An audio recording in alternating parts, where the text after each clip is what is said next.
Introduction.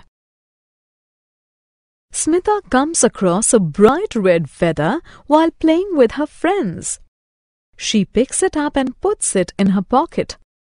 A little while later, she sees a beautiful blue marble lying on the ground. She picks that up as well and puts it in her pocket. She notices that the marble is heavier than the feather.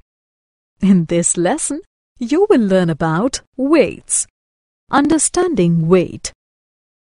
Let us understand the concept of weight with the help of an example. Lift a feather. Isn't it an easy task? This is because the feather is light. Now try lifting a brick.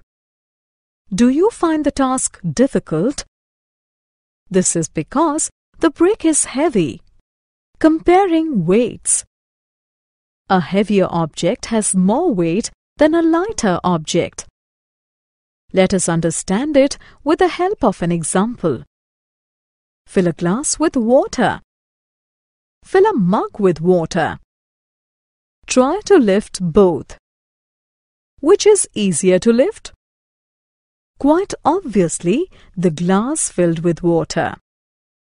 It is lighter than the mug filled with water.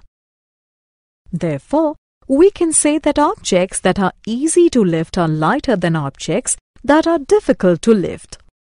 Comparison using balance. Look at this picture. Where have you seen this object? Yes, in shops. It is called a balance. It is used to measure weights. An apple seller weighs apples by placing the apples on one side and the weights on the other side of the balance. The balance can also be used to compare weights. Let us see how. Place a cucumber on one side and a watermelon on the other side of the balance. The side that has watermelon goes down. It means that the watermelon is heavier than the cucumber. Summary. Let us summarize what we have learnt. Some objects are heavy while some others are light. Lighter objects are easier to lift than heavier objects. We can use a balance to compare the weights of two objects.